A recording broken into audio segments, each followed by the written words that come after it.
countries around the world, when you serve for a country in the military, you're automatically given citizenship.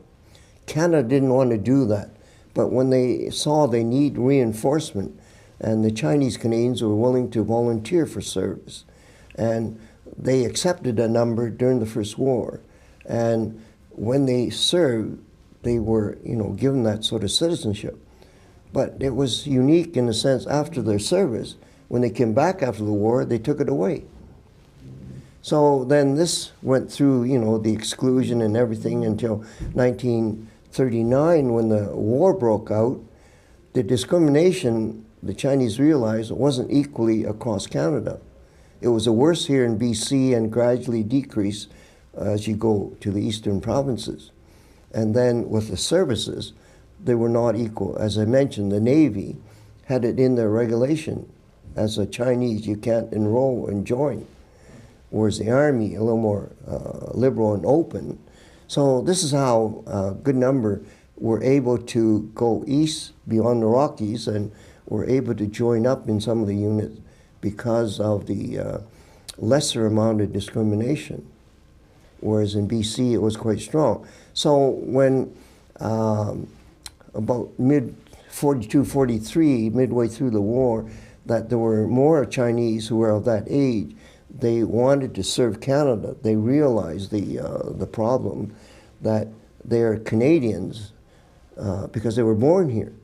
And they are more westernized, although they have the Canadian heritage and their upbringing. So they still want to live in Canada after the end of the war. And this is where many community meetings here in Vancouver and Victoria, that there were debate in the Chinese community that some wanted to serve, and there were a few that say, why serve when the government, the Canada as a nation doesn't want you? Why should you fight and die for them?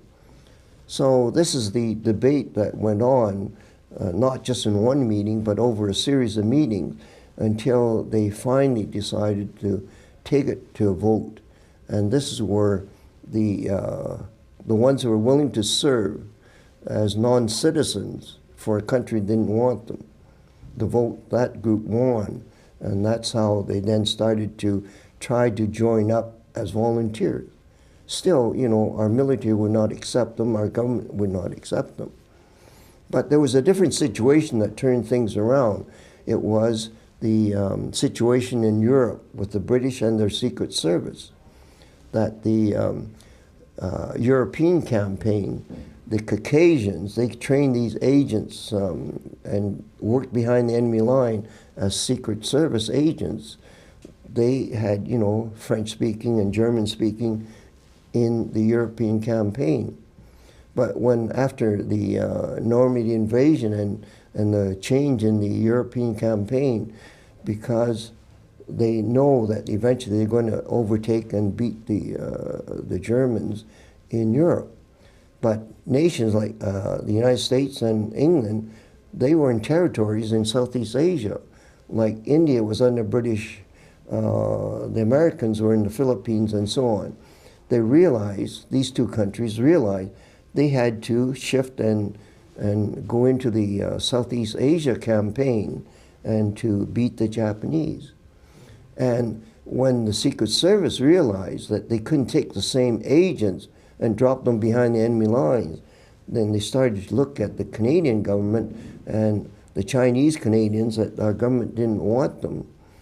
It was very simply that the British government sent officers over here saying that if Canada does not open up and recruit Chinese Canadians, the British was going to come over here and actively recruit us to be of British service. So they can drop them in behind enemy lines.